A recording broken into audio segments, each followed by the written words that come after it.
бид нар энэ дээд эрүүл мэндийн энэ үзэл онолын талаар ер нь монголчуудад бас суур ойлголт өгөх тийм нэвтрүүлэг ер нь бэлдэж байгаа юм л да. Тэгээд бас отод жод гэдэг энэ юм танилцуулах зорилготой л юм яаж байгаа. Тэгээд та одоо ер нь энэ дээд эрүүл мэнд гэдэг энэ ойлголтын талаар мөн отод жод эмнэлгийн үндэс суур тэр үзэл санааны талаар нэг танилцуулж өгөөч.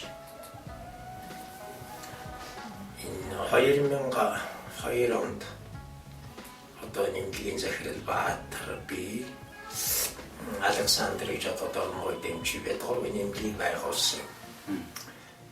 Ягаад ийм нэмлэг байгуулах болсон гэхээр тэр үед манай ойд багш тал төгсөд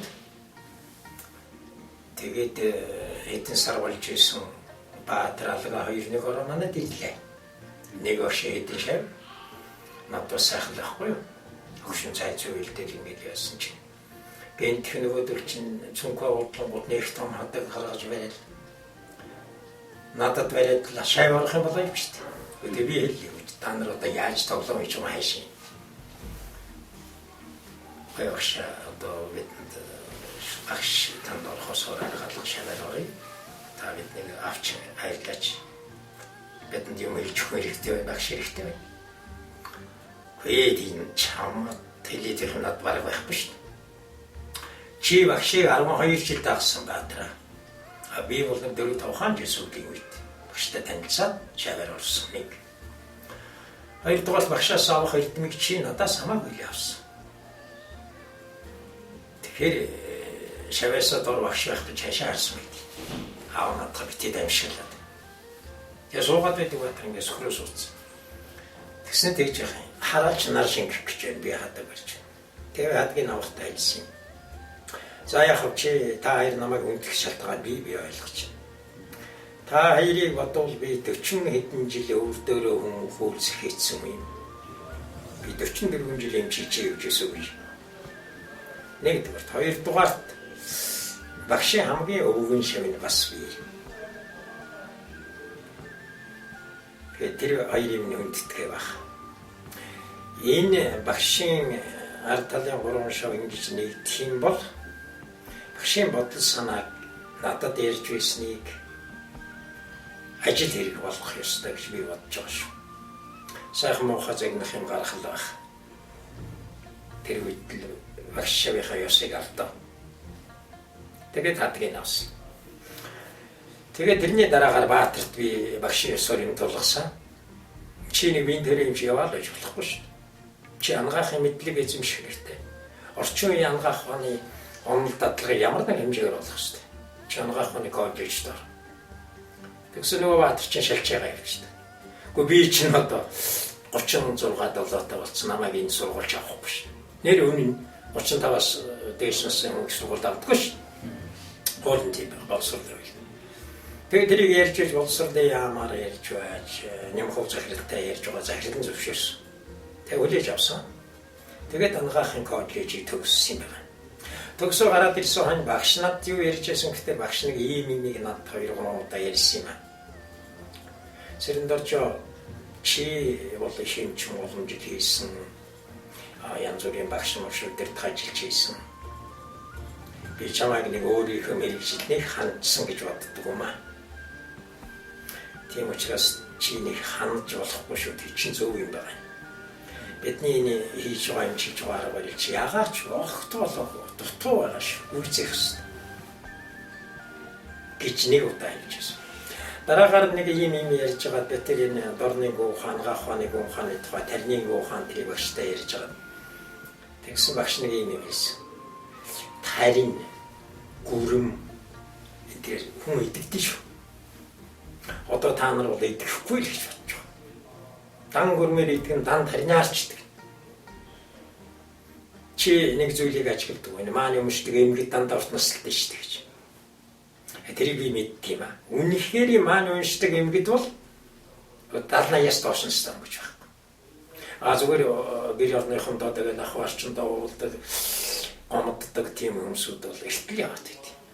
Гэтэл хэн маань уншдаг тэр өвгөд эмгэгд 10-20 жилийн урт насна. Энэ бол зүгээр амьдрал харагддаг зүйл яахгүй. Гэх мэтчил ингээд намайг энэ Дорны гүн ухаан, анагаах ухааны түүх гүн ухаанлууд хүрээд байсан юм билээ багш. Тэгээд энэ бүхнийг сонсоод сүүлдээ би өөрийнхөө анагаах ухааныг дутуу байна гэж ойлгосон. Үнэхээр дутуу. Юунд дутуу вэ гэхээр хэлхий байдгүй. Нэг тийм бодол яваад байдаг. Тэгээд ерөөсөө хүний бүтэц үйлдэлийн тухай өөрийн хувийн одоо ажил судалгаа хийгээд хүн гэдэг чинь 8 юмнаас үлддэг. 8 юмнаас. Өнөөдрийн анагаах ухаан бараг л цорын ганцхан дүрс буюу биеийг дэмжиж байгаа. Тэгэхээр дутуу байна. 7-ыг нэмжлэхгүй шүү дээ. Ийм учраас хүний бүтэц бүрэлдэхүүний 8 зүйлийг 8 улангийн нэмжилдэг. 8 улангийн нэмжлэгэнд хэрэгэлдэг. Урьдчилан сэргийлэх урт наслах эрүүл байхад 8 улангийн хэрэгэлдэг. Ийм эрүүл мэндийг дээд эрүүл мэнд гэж бид нэрлэж байгаа. Тэгээ ямар 8 юм байна гэдээ энийг хэлэхгүй бол бас хүнд бүдэг санаг сонсох байх л да. Нэгдүгээрт бие байна. Бие эрүүл бол гоо сайхан байна. Хоёрдугаарт ухаан байна. Ухаан саруул байж цэцэн мэрэгэн байдаг. Цэцэн мэрэгэн гэдэг ерөөсөө үннийг үнээр нэлхийг хэлж байгаа. Яс янз бүрийн зүйл цэцэн хүмүүсийн инээ төргсөн, эсвэл баярлал дэврээсэн, эсвэл гомдоосон, зүрхийн донслогсон тэр одоо яа дуудлага энэ бол цэцэн мэрэгэн биш. Тухайн шоуун дээр тухайн цуглаан дээр хэрэгтэй болохоос яг үнэн үгийг үнэн байдлаар нь хэлж байгаа бол цэцэн мэрэгэн. 3 дугаарт нь сэтгэл ариун өршөөнгүй ууж. Хүнд ухаан байдаг сэтгэл байдаг. Тэгэхээр сэтгэл нь ариун байж хүн эрүүл байдаг. Сэтгэлийн ариунгүй юугаар хэмжиж болох уу, юугаар онцлох уу гэдэг ерөөсөө аливаа юмыг өршөөж уучилж чадчихвал тэр ариун сэтгэлтэй юм. Ийм ариун сэтгэлийн аяс хэнд байдаг гэхдээ ижийн нартал байдаг. Өөрийнхөө хүүг ямар ч гэмзэм хийсэн ижийг хичнээн гомдож алгадсан ч загинж зандарсан ч ямагт уучлалдаг. Миний хүү ингэхгүй ч та. Яагаад осолдч юм миний юм уу? Дахиад ийм юм гаргахгүй гэж ижийн хүүдээ уйлж байдаг. Эсвэл уйл загиндаг. Тэр нь өршөөлийн уучлалын өршөөлийн хуйлт байдаг. Тэгэхээр сэтгэлийн өгөөмөр ариун гэдэг ганцхан нэг хэмжигдэнэ. Хэн нэг юмыг ямар нэг юмыг өршөөж чадахгүй сэтгэл өвчтэй л гэсэн үг. 4-р нь амин орон гэж хүний гадаад орон зай байгаа юм. Өнөөдөр энэ шин тогтооцсон барууныхан бол төрөл бүрийн аппарат хийгээл ментал, спираль, астрал, бүддхий, атми, интеграл бие гэх нэг олон бие олон давхар төрлөختөө хүн шиг бичиж байгаа шүү.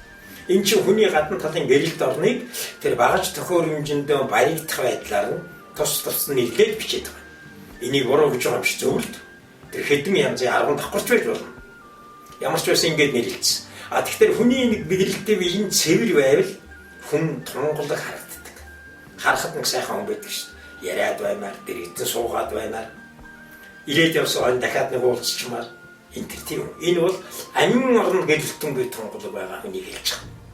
Бас шалахгүй холдоо өвчмарч хүн байдаг. 5 дугаарт нь хийн эргэлт гэж нэг юм хүнд байна. Энэ тухайн өнөөдөр янагаах огт мэдэхгүй юу ч бичээгүй. Гэтэл Монголын тэжээх ухаан, тарин бясалгалын ухаан тэр хийн эргэлтийн тухай бол маш нарийн бичсэн. Хийгээр яаж эрүүлж үү? Яаж цэвэрших үү? Яаж ариусгах үү? Тэрч байтгаа хийг дамжиж яаж гэгэрэл төрөх үү гэдэг бичсэн байна. Тэгээ тавд нь энэ тэгш байвал хүн амар амгалан байдаг. Хүн нэг ормоор гармаар босмоор суумаар тэгээд зүгээр найз нэг юм хэлэхдээ өөнтөглөөд хэлэлдэх гэл ингээл байдаг. Нэг ийм тогтворгаар шинтаа болчдөг нь тэр хийн эргэлтэнд тэгш байдал алдчихж байгаа. Тэгэхээр аль хүрдэнд хийн эргэлт алдаж яах гэдгийг засдаг дасгалууд зөндөө үе. Сэтгэл зүйн дасгал, биеийн дасгал, хөдөлгөөний дасгал байгаа. Энийг анагаах ухаанд нэвтрүүлэх хэрэгтэй шүү дээ. Эрүүл мэндэд нэгэнт л боломжтой юм өгч яхад лаборатори тарагдах ба дуранд үзэгдэх ба энэ худлаа гэж юус болох. 6 дугаарт нь ухамсар. Ухамсар бол тарихны үтэл. Ухаан, бодол, санаа, үг, өгүүлбэр нийлээд ухамсар болж байгаа. Энэ цэвэр тарихны үтэл. Цэвэр материаллык юмны үтэл. Тэгэхээр ухамсар нь төгс гэгэрэнгүй. Шууд гэгэрсэн биш гэгэрэнгүй. Чингисийн үеийн монголчууд тийм гэгэрэнгүй амьдралыг бүр ахуй гэр орондоо нэвтрүүлсэн байсан. Чингис хаан нутгаа орхиод, арга гэрээ орхиод, Монгол орноо орхиод 2-3 жилээр аянданд явчихдаг байсан. Иргэдэн төрийн эргэлт хийчихгүй. Бүх албажил нь хэвээрээ өөрөө байсан шиг л явж байсан. Энэ юу нэх гэгэрэнгүй ард түмний. Чингис хаан энийг гайхамшиг бол ерөөсөө дэлхий дахны гэгэрэнгүй болгоно гэж явсан шүү дээ. Тийм учраас сүүлийн дэвшилттэй эдэн Чингисийг тэр талаас нь хараад мянганы одоо шилдэг хүнчлгүй юу гээ тийм цолог Чингис хаан шиг тийм хаан одоо байхгүй тэгээд ингэж ярьж байгаа. Тэрийг харж байгаа. Өнөөдөр энэ дэлхийд хэн гарцаагүй хэрэгтэй. 7 дугаарт нь сэрэмсэр гэж нэг юм бяд ярьж байгаа. Энийг зүгээр бяд ярьж байгаа биш, биднээс өмнө зөндөө олон хэвлэл номд бичсэн. Жишээлбэл барууны хэвлэл дотоод ухамсар, даалт ухамсар гэж бичиж байгаа. Тэр нь юу юм гэхээр ерөөсөө шууд сүнсний ухамсар. Тэгтээ тэр ухамсар гэдгийг сэтгэлийн сэрэмсэр гэж бяд нэрлэж байгаа. Ном хэвлэлд юм олдохгүй юм үг. Тэгэхээр тэр сэрэмсэр буюу сүнсний бүтээл чи юунаас үүддэг юм? Нэгдүгээр сэтгэл, хоёрдугаарт нь сэтгэхүй. Тэр нийгэмсэн хэлбэрийн сэтгэл ярьж байгаа. Гуравдугаарт нь сэтгэлгээ. Тэр нийгэмсэн сэтгэхүйтэй миний сэтгэл холилдоо сэтгэлгээг үүсэж байна. Дөрөвдүгээрт нь санаа үг, хүсэл ийм нийлээд сэрэмсэр буюу дотоод ухамсар гэж орооно гэж байгаа тэр зүйлийг бий болгоно. Энэ 7. 8 дугаарт нь орон тааламжтай бат бих. Тэгэхээр өнөөдөр Монгол орн тааламжтай байна бас төгшөртэй байж л байгаа. Тэр жоох юм. Тэр нэг их хурлынхан биеийн Монголч юм уу нэг суглаа хийх энэ бол бага стресс шүү дээ. Чи байдаг л зүйл. Ерөнхийдөө Монгол орн бол тааламжтай байгаа. Бат бих оршин тогтож байгаа. Гэтэл энээс нааш миний орн одоо миний сууж байгаа орн зай. Миний элэгний орн, миний элэгний эдийн орн, эсийн орн, атом цөмийнхэн орн, электронны орн ямар байна вэ? Би төвшөртэй бол тэр жижиг зэрэгмжийн төвшний орон зайг бат бих биш болж байна. Тийм учраас тэнд өвчөө өсч. Ийм 8 юмнаас хүн бүтдэг юм аа. 8 удангийн эмчлэе, 8 удангийн орчин сэргийлэх тэрийя. Ингэвэл дээдэрүүлмэн болно. Тэгэхдээ энэ 8 чанарыг анхаараа зогсохгүй цаана 3 хөдөлгөөнгүй хүчинд хүн амьдэрдэг юм аа. Нэг нь газрын хүч. Одоо байгаль дэлхийн экологи энэ орон сууцнаас асуудал газрын хүч. Хоёр дахь нь тэнгэрийн хүч. Магадгүй манай Чингис хааны нэрснээр мөнгө тэнгэрийн хүч гэж байна. Мөнгө тэнгэрийн хүч гэж байна. Тэнгэр гэдгийг бид ойлгохдоо Монголын тэнгэр гэж ойлгох ёстой. Дорноговын тэнгэр биш, Улаанбаатарын тэнгэр биш, Ховд ус Баян-Улгийн тэнгэр биш, Монголын тэнгэр гэж. Монголын тэнгэрийг манай их Чингис хаан нэрлэхдээ мөнгө хөх тэнгэр гэж нэрлсэн юм шиг байна. Тэгэхээр дэлхийн тэнгэр гэж бас байх нь. Тэгээд 3 дахь нь энээс цаана тэр бурханлаг буюу бурхан хүчин байх. Энэ юу гэхээр бурхан гэдгийг зүгээр одоо шуудсан зурцсан бурханыг хэлж байгаа юм биш ээ. Бурхан гэдэг бол энэ ертөнцийг анх цогцлуулж бий болгосон энэ олон галактикуудыг бий болсон тэр дээд нэг хүчин байна. Өөрөөр хэлбэл хар нөхний одоо хоригдлын хүчин байдаг юм уу? Тэрний тесрэлтийн хүчин байх юм уу? Тэгээд тэр нь тийм антроп буюу томьёологсон хэлбэртэй гэж байгаа ш. Ийм их 3 хүчний хуулийг танин мэдж түүн зохицож амьдрал дээд эрүүлмэнд гарч байгаа. Энэ жимийг дээд эрүүлмэнд ингэж хэлээ. Тэгээд алга Баатар хоёртойгоо гурвуулаа яриад хоёр шаваа дуудаад би одоо дуудах хэрэгтэй болсон шүү дээ. Миний шав болсон учраас за хийх гурвуулаа. Багшийн эрдэмийг гүйцээ. Багш минь дээрээ 7 эрдэмтэй байсан. Надад ийм юм хэлж ирсэн. Одоо ингээд аваад үзэхэд бид гурав дандаа өөр юм ярьсан гэдэг шүү. Надад философи гүн ухааны, Монголын гүн ухаан, тарины гүн ухааны тухай багш илүү ярьж байсан. Түүхэн ярьж байсан.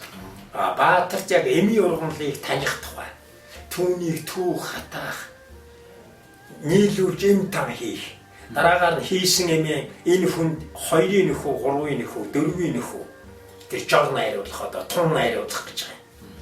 Өхөөмийн төрөл. Дандаа энэ аргыг судсаар онцлог аргыг илүү заасан. Бид гурвын төвшин савыг мэдчил байсан байхгүй. Би нэг 2-3 литр, Баатар бас нэг 2-3 литр, Сайдаа 4 литрийн, манай алга бас нэг 2 литрийн сав, цөмөрөнд 40 литрийн багтахгүй юм ба шүү дээ. Тэгэхээр багш маань таниад бидэнд чигийн араа ойролцоо энийг араа илүү авч болов гэсэн юм өгч байсан юм гэж би боддог. Тэгээд энэ хоёртойгоо нийлээд за эмнэлгээ байгуулъя. Баатармынгийн сургуульд орчлоо, төгсчлөө. Эмнэлгээ байгуулъя.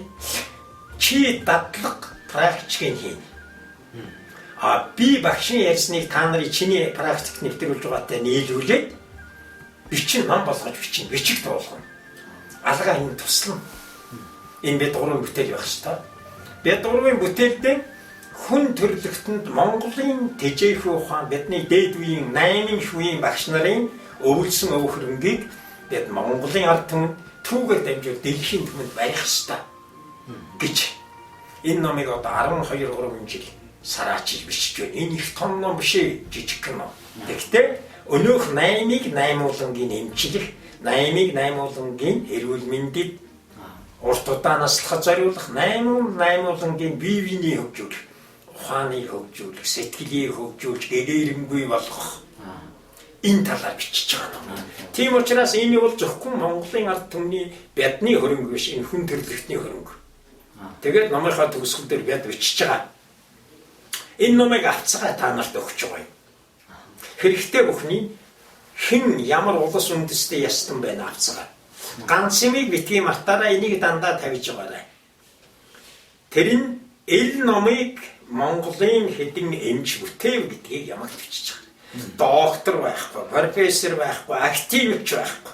Зүгээр л Монголын нэг хэдэн муу эмч бүтэв гэдгийг тэр орчуулсан хэвлэл дээр биччихээрэй. Тэгэл авцгаа. Хүн битий нэг аваарай, миний оюуны юм шүү энэ гэж бичдэг. Бид тэгэхгүй хүн төрлөختнийг аваасаа гэж. За, дээд эрүүл мэндийн тухай товчтой нэг юм шүү. Номон дээр тэр хүний бүрдүүлж байгаа 8 зүйлийг тусгасан гэж байна шүү дээ. Тэгээд одоо хөгжүүлэх тухай гэж байна тийм ээ. Биеийн хувьд нэг юм байна л да. Одоо хүн эрүүл байхад хамгийн өргөн дэлгэр хүмүүсийн амьдрал ах үед ерөөсөө ямагт сүдрээс илүү дотн дагалдаж байдаг тийм зүйлээс эрүүлж хэрэгтэй. Энэ хамгийн энгийн зүйлээс. Хамгийн энгийн зүйлээс юу гэхээр хэлээл одоо байлал, гальбар гэж. Энд чинь тэр ведийн сургаалууд орцсон билээ шүү дээ. Асан эмчилгээ буюу гальбар эмчилгээ гэдэг. Одоо өрний манай бидний заалгаж байсан ном судалтууд биентэй эмчилгээгээл байж байгаа. Тэгэхдээ тэр гальбар эмчилгээ гэдгийг хүн өдөр болгон хийж байгаа шүү. Хүн яагаад ингэж 60 нас хүрээ бөхөвчтэй, бөхтөр болчтой, морой болчтой. Нэг мөрөн унжчтой. Одоо манай эмэгтэйчүүд өглөө гараад баруун цуглаа ингэж цуглаа өлгөөл яваад байдаг. Тэгээд нэг хэдэн жилийн дараагаар цөмөр нэг юм давж байгаа юм болчихж байгаа шүү. Нэг мөрөн доош унжчихсан. Тэр энийг эмч хийж өгч шүү. Нэгдүгээр, хоёрдугаар энэ номоос тэрийг уншина. Та ороо ирээд нэг ийм дасгал хийж. Тэр бие их зайлах. Өглөө гарахтаа нэг ийм хийж. Тэр нь ердөө л ингээд үү таах, цоожлох тэр хооронд хийгээл байх тийм л зүйл. Нэгдүгээрт нь байл. Хоёрдугаарт нь шөнө унтахтаа өглөө сэрэнгүүтэй ингэж. Түүхтэй нэгж байхгүй юм тэр амьдрал хизээч өгтөхгүй. Таянд ерөөсөө орохгүй. Тийм л юмнуудыг энэ номон дотор бичсэн. Энгийн зүйл. Бүр зүгээр захны хүн аваад иргэл. Нарийн төвхтэй зүйл нь өнөөдрийн анагаах ухааны эмчнэр, докторууд, академикууд үнэмших, эсүнэмших тийм заагийн өндөр түвшний юмнууд бичигдсэн. Тэр нь бидний юм биш, бидний багшийн айлтгуулыг би бичгээр болгож байгаа ухаантай. Алт сонц юм зөндөл байгаа. Тэрийг манай Америкийн оюун ухаантай ирээдүйн хойч үе залуучууд, эмчнэр, докторууд, өвгөн профессорууд засаад аваад явчих ш. Бид айгаад угаас суугаад байж. Бодсон ч юм аа цөмийн дэлгээ тавьсан юм. Биеийн тухай. Хоёр дахь нь амьсгал. Тэр хоолндны тухай ярихгүй шүү дээ. Хоолыг өдөрт 2 юм уу 3 зарим хүн нэг л хийчих. Тэр тухай яриад байх юм байна. Тэр галбир асан гэдэг чинь ерөөсө чи байж байх юм бол байж явах хэрэгтэй. Тэгэхээр тэр эрүүл байдал зохицох ёстой. Жишээлбэл ямагт ингээд хавчаага суугаад байх бол хэдхэн жилийн дараа уушхны өвчтэй. Тэр ч байтугай сүлгээр тавлт. Тэр энэ сэргийлэх аргыг тэмдэвчсэн. Хоёр дахь нь амьсгал. Амьсгалыг 5 том бүлэг болгож хувааж энэ номонд бичсэн байна. Зүгээр одоо нэг амьдрах төдий амьсгал байна. Өвчүүд эрүүлж төдий амьсгал байна. Амьсгалаар эрүүл мэндэ хамгаалах урьдчилан зэргийлэх том амьсгал. Амьсгалаар өөрийн өвчин дотоод 5 цул ихтнийг цэвэрлэх, элгийг цэвэрлэх, ходоодыг, зүрхийг, бөөгийг амьсгалаар цэвэрлэх аргуудыг боловсруулж бичсэн. Дараагаар нь амьсгалаа хөтлөөд хийгээ амьсгалаар жолоодож гэгэрэх аргыг хүртсэн. Тэгэхээр энэ ном бол хамгийн энгийнээс голоод хамгийн төвөгтэй юм хүртэл бүх хүмүүстэй, эрдэмтэн мэрэгдтэй, өөрийнхөө багш нарт, шавь нартаа бас надаас өндөр том зэрэглэлийн бясалгагч манайд байгаа. Зөндөө олон байна. Надаас өндөр том зэрэглэлийн дорны гүн ухаан, дорны ангаа ухааныг хашуулаа судалсан. Төвдөөс олон ном орчуулсан. Тим эмч, тим доктор болчихсон манайд олон байна. Тэд маань өөр ажил хийгээ завгүй байна. Тийм учраас би илүү практик, илүү хүмүүст ойр. Нэг талаас, нөгөө талаас бас тэр эрдэмтдийн заримын доргыг нөргсөн чамаагүй шүү дээ. Тэгж бай тэд юм шүү дээ. Заримынхан сэтгэлийг хөөр гэж санаагүйгээ сануулж бас ингэх өдөх сэтгэх үүднээс ийм алт дэлмийн зайтай байгаа байхгүй хооронд дүрсгүй юм завсар энэ номыг бүтээсэн ухаантай ийм юм. Тэр босод юмны талаар дараа уу. Төгс эрүүлчгүй гэж байгаа. Идэхгүй өвчин байхгүй гэж хэлж байгаа шүү дээ. Одоо дээд эрүүлмэнд гэдэг ойлголттой зэрэгцээ төгс эрүүлчгүй гэж одоо нэг тийм ойлголт байна тийм ээ. Тэгэхээр ер нь бол тэрний одоо Афган балдангайн нэг онол бас яригадаад байгаа тийм ээ. Тэгэхээр яагаад өнөөдөр идэхгүй өвчин гэж байхгүй гэдгийг та нөгөө одоо хүн хоосноос өөрөө үүсчихэд гэх түрүүнд нэг жишээ тайлбарлаж байсан шүү дээ. Энэ талаар та нэг илүү үзэгчдэд ингээд ингээнэ тайлбарлаж өгөөч. Тэр Заны Афган балдан гэдэг чинь манай дормор NT2-ийн заагийн хүн шүү дээ. 1600 хэд онд амьдарч байсан гүн ухаантай гайхамшигтай амьтан дөө.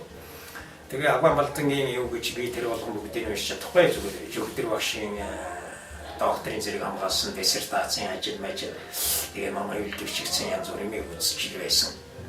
Үзэхээс аргагүй болчихдаг юм. Тэгээ үзээд ингэ байж хахад тэн дотор Афган балдангийн нэг юм гүн ухааны том ял байгаа юм.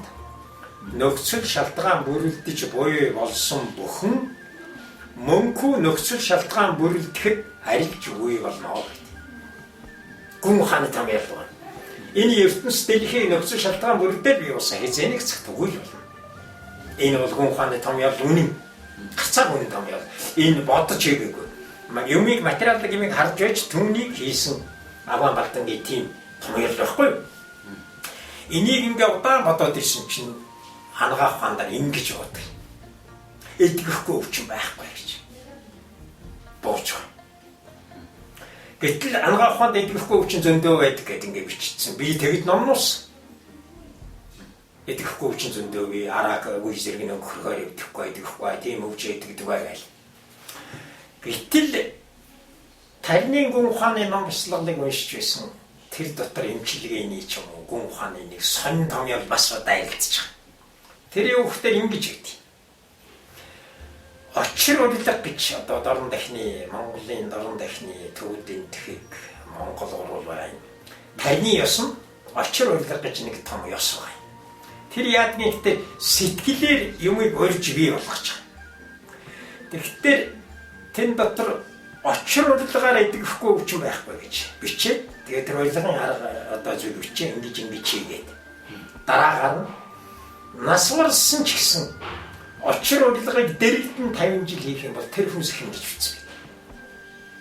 Гэнэ мачийн байгаас энэ чи ерөөсөө ингээд над шиг юм чинь зүгээр нам зохиол хийчих юм чи ямар хачин. Би байж болохгүй гэж цаашин чидч чаддаг. Тэр чинь би бичээгүй шүү дээ. Тэгээд томчууд бичсэн шүү дээ. Тийм учраас тэрний учир начрыг би олохын тулд өөрийгөө дайчлаад олохгүй бол өөдөө чи ийм л юм даа гэж ингээд хаяхаас биш. Тэрний хотлаа гэж хэлэх зориг надад байдаггүй. Би багш нарыг их хүндэтгдэггүй юм аа. Тэгээд тэрийг бодоод Афган балдангийн энэ том ял хоёрыг хашуулаад үзэхээр идэхгүй ч байна. Дараагаар нэг юм сайн юм. Энэ миний яриаг сонсож байгаа зэрэгтэл телевиз үзэх хүмүүсүүд хэн ч гэсэн бид байгаагүй шүү дээ. Бид байгаа. Оргоо хосноос бий болсон.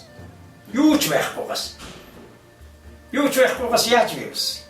Ээж аавын хоёр ариун туслаас бид бүтсэн.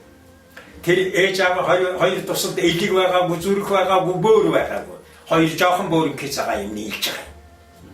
Гэхдээ элэгтэй, бөөртэй, зүрхтэй, нүдтэй, амартай, чихтэй бүгдийг бий болгоцсон юм чинь элэгний дөрөвний нэг өвчөд байхад тэрийг яагаад эргүүлээ шимчилж чаддгүй юм одоо гэж бодогдчих. Тэгээд ерөөсөө энэ идэхгүй өвч байхгүй гэдэг үнэн бай. Тэгээд тэр 36 хүний одоо амбулаторийн түүхийн стори материалаар илтгэл тавьсан. Олон хүн асуулт асуусан, эргэлжсэн. Гэхдээ нөгөөх түүхэн материалыг үзээд цөмөөрөө үнэмсэн. Эрдэмтэд маань. Тэн дээр 4 см-ийн авдар тендин байна.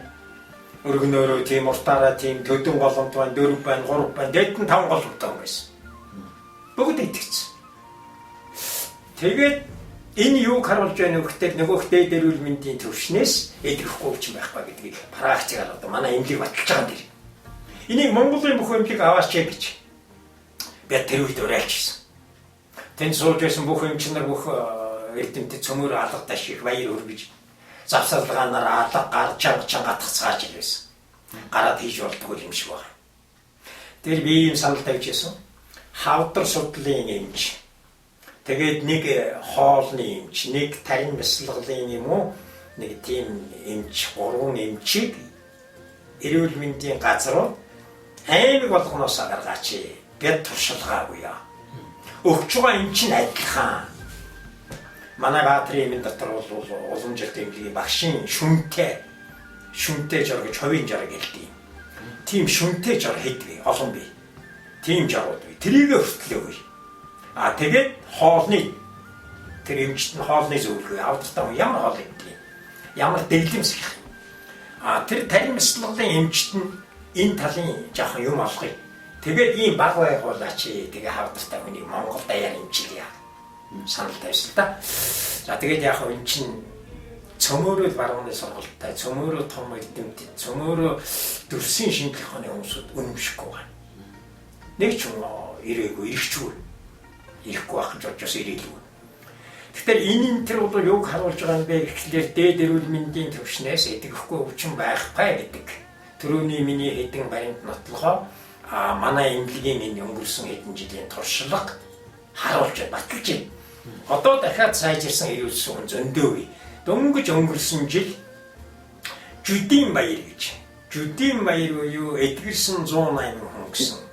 Тийм одоо уулзалтыг дараамын чатарт хийгээд тэн дээр би жүд гэж юу юм бэ гэдгийг тухай би нэг цагийн илтгэл хийгээд тэгээд тэнд ирүүлсэн хүмүүс цөмөр босч ярьсан. Уйлал ярьдаг. Би ийм өвчтэй байсан ингэж ядгсан. Би ийм авдартай байсан ингэж ядгсан. Бас л хүмүүсд баярлж ирсэн. Их олон эрдэмтэн эмчнэр багш нар баяр хүргэж ирсэн. Ямар сайхан таа гэж. Тэгээд яагаад аваад хэрглэж болдгоо юм бэ чи. Тэр нь сонир санагдав.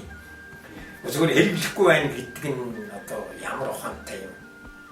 Эдгэцсэн хүн ярьж байна, онош тавьсан хүн ярьж байна. Гэтэл манай эрүүл мэндийн яам энэ талаар анхаарал тавьмаар юм байна. Тавихтаа бид мөнгө гоо бид гуравт байшин бариад, орон сууц бариад, эмнэлэг бариад гэж байгаа. Зүгээр л энэ арга зүйг та нар тэр эрдэмтдийн зөвлөлөөрөө оруулаад, хянаад, яриад энэ онош тавиад эдгэсэн хүмүүсийн материалтай танилцаад, эзэнтэй нуулзаад. Гэхдээ ямар нэг дэвшилт байгаа юм бол аваад хэрэглэж юм Монгол. Бичил тавьж байгаа. Өнөөдрийн энэ номаач энэ л асуудыг бүх өвчнөр ганц хавдралтай биш. Ганц хавдрал биш. Бүх өвчин эдгэрнээ өгөөр тавьж байгаа. Энэ талаар ийм юм. Ер нь өөрөөсөө ингээд бие даагаад, өөрөөсөө хүчин дээр ингээд тулгуурлаад бас орон даяар нэг хүмүүст ойлгуулъя, түгээн дэлгэрүүлье гэсэн бас тийм санаачлаа. Таны нэг төсөл байгаа шүү дээ.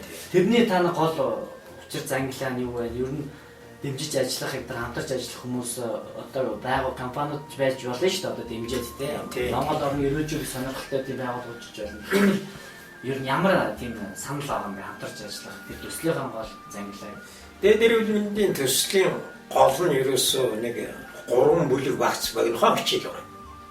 7 хоногийн зайтай. Тэрний өвтөр ухааны биеийг эрүүлжүүлэх тухай нэг бүлэг хичээл байх. Хоёр дахь нь ухааны бүрийг эрүүлжүүлэх тухай. Гуравт нь сэтгэл сэрэмсгийг эрүүлжүүлэх. Энэ гурав дотроо нөгөөх нь багчдаг байхгүй. Тэр амийн орон тэр одоо хийм эргэлтийн тэр зөвмөр энэ 3 бүлэгтэй багч 8 бол багчж байгаа. Тэгэхээр 21 хоногийн 8 бүлэг хичээлийг оройн эмнэлэг аймгийн эмч нар заачаал гэж. Эрдүүл бидний юм тэр. Тэгээд тэрийг заачвал тэд маань очоод аймагтаа оройндоо тэр хичээлээр ард түмэнд заагаад явчих хэвээр. Ийм л имийг боловсруулсан юм. Энэ үнийг зүгээр бид хувийн хаймдгаас ингээд юм гаргаад хийж чадахгүй, үндэ чадахгүй, тийм боломж мөнгө байхгүй, болцоо байхгүй. Ягаад энийг заах гэдэг юм гэхээр бид нь одоо би ч юм уу Баатар ч юм уу Александр бид гурав нэг том багш болж Монгол тарагдах гэдэг юм биш. Миний багш дээш 8 7 үеийн их багштай. 460 жилийн толгойд хураасан хоримтлал, толгойд хураасан эрдэм оюун, дадлаг туршлага ёстохоо юусан бидэнд хэлээд өгсөн багш минь. Тэрнээс би ийм ном бичиж байхаар тийм ч том зиндааны хүн биш, тийм эрдэмтэн биш, тийм том доктор биш, дааж нэг олигтой ч юмч биш. Зүгээр л дунд зэргийг одоо Монголын байдаг гайтай биш, хавьяатай биш, олон хэмжээл нэг нь бий байхгүй юу?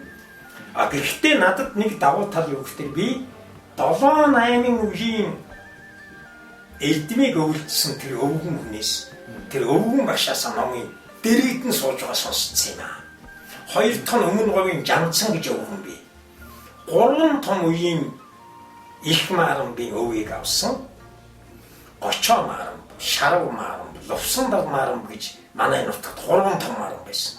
Тэр 3-ын номыг дэрэгдэн сууж сонссон тэр өвгөн миний багш юм бас. Тэгэхээр би 2 том галгууламтны оюуны хангаах ухааны оюуны хөрөнгийг сууж сонссон. Надаас олигтойх юм бол зүгээр захын одоо нэг аспирантын сэдв бичээд өдий дээдэл тэмтэмэдэлтэнтэй болсон далбагж явах хэрэгтэй байхгүй. Надад тийм чадалч байсангүй юм шиг байгаа юм. Сонирхолч байсангүй. Тэднээс юм сонсч хамсаа л гэж явсан. Тэгэхээр өнөөдрийн хорхойцоод байгаа чи юу гэхээр энийг хүндэлдэж хэлсэн. Энийг хүмүүс төрөгчгөөс Монголын ард түмэнд төрөгч юмсал гэж ингэж бодож байгаа. Тэгээд нэмээд хэлчихэд энэ номон дотор нэг юм бий. Монголын 2 дахь Чингис хааны 2 дахь аяндаа эхлэвэл эхэлдэг байсан. Тийм орой аа. Нэг юм орой хоо. Тэрийн юу гэхээр Амстердамоос 2030-ад он яг ярил 2028 он гэж байгаа. Чингис хааны 2 дахь аяндаа баруун зүг мордно гэсэн байт. Гинлээ би яг оноор нүзэг номонд тэгж ütсэн би хүмүүс надад гэж хэлжсэн тийм байдаг гэж. Тэгээ тэр аянданы тухай манайхан ч дуурчаад нэг 5 бар тавцсан хөөгд мөхөд нэг байх юм болсон шүү дээ. Тэр чинь энэ тухай шүү дээ. Тэгэхээр энэ аяндаа ямар аяндаа гэхдээ дээд эрүүл мэндийг хүн төрөлхтөн түгээх дээд гэгээр төрөх аяндаа байжээ гэж одоо би бодож байгаа.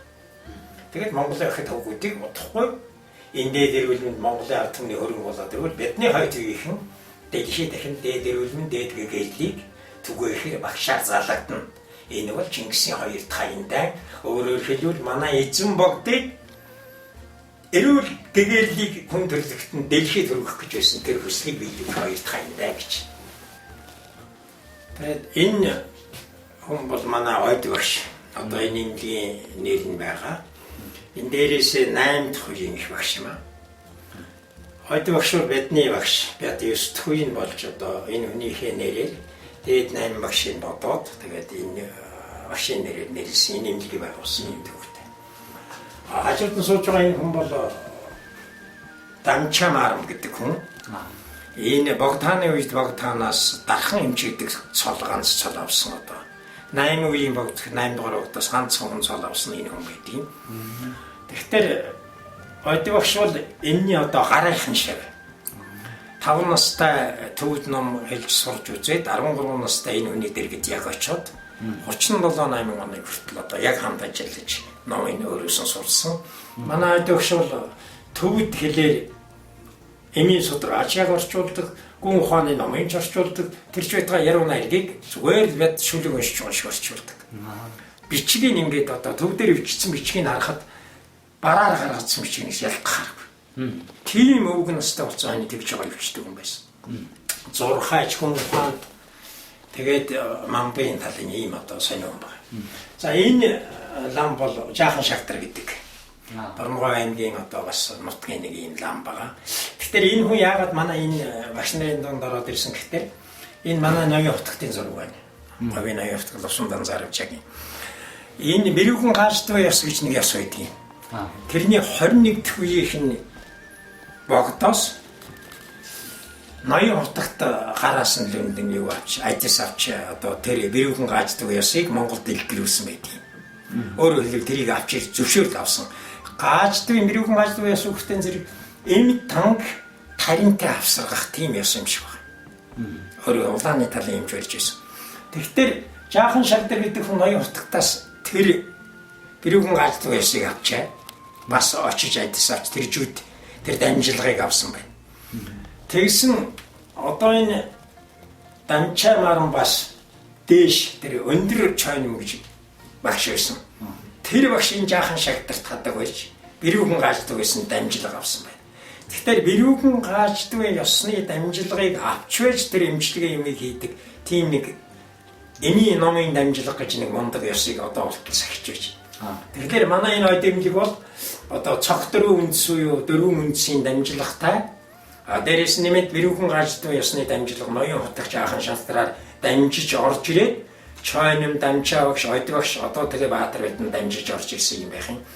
Одоогийн бидний төгсөөд байгаа ч нь бол барууны ангаах ухааны дамжлагыг авсан гэж бас үзэх үндэс байна шүү дээ. Ийм учиртай юм. Ийм багш нар маань ийм. За хамгийн зөв үзүүрт байгаа тэр багш бол зочхон. Энэ Хэнтэй аймгийн Алтан булаг энэ хэд дээр сууж байсан ийм зочлон байгаа юм. Тэгэхээр энэ хүн бол бас их маш өвөрмөц тарин бясалгалын ёсны их одоо том ухаантан тийм хүн байсан. Тэгээ Баатар бид нар одоо шав орж надад анхны бясалгалын ёсны юм банг өгч зөвшөөрч чи одоо хүн амьтанд наадхаа хийлээ болно. Чи 20-30 жил одоо энэгээр хичээллээ юм үзлээ гэж ингэж байсан юм. Тэгээ миний анхны одоо юм би багш. Ийм учиртай багш нар байна. 8 үеийн багш нарын 8 болонгийн зургийг олж чадахгүй байгаа. Зүгээр олоод зуруулаад тавьж байгаа хэдэн энэ юм. Харин нэг сони юм бол манай ойд багшийг хэн содон содон доктор ангаах ухааны музейтэй шүү дээ. Тэр музейд зурулж одоо залсан байгаа. Энэ эмнэлгийн түүх бол нэг 460 жилийн түүхтэй. Тэр дэлгэрэх сумын Жингэр Тэмэтийн уул гэдэгт хамгийн анхны одоо дээд үеийн нэгдүгээр үеийн багш нь хэн гэж юм байсан. Жанин Яндаг гэж. Тэр хүн иж 7 жил манлын бясалгал хийгээд дараагаар нь гэрийн шаваа бэлдээл 7 дахь үеийн Данчаа маран бодыг өгшийг бэлдээд ойд багш гэхэд биднийг одоо хандаа 9 дэх үе болгож бэлдэж үлдээсэн. Гэтэ ойд багшийн 9 дэх үеийн шав 100 гаруй юм би. Яг одоо тэр Жингэр Тэмэтийн уулаа сахиад гэдэг юм уу тэр галгуултаа сахаа сууж байгаа тэр хүн бол жинхэнэ одоо Баатар байна. Дэргэд нь алгаа битэр ажиллаж байгаа юм. Тэгэхээр 9 дэх үеийн одоо голомтын багш одоо багш биш одоо шав бол Баатар байна. Мэдээж 10 дахь үе бид бэлтгэсэн шүү дээ. Тэгжээж энэ галгуун цаашаа үргэлж. Ийм төвхтэй юм.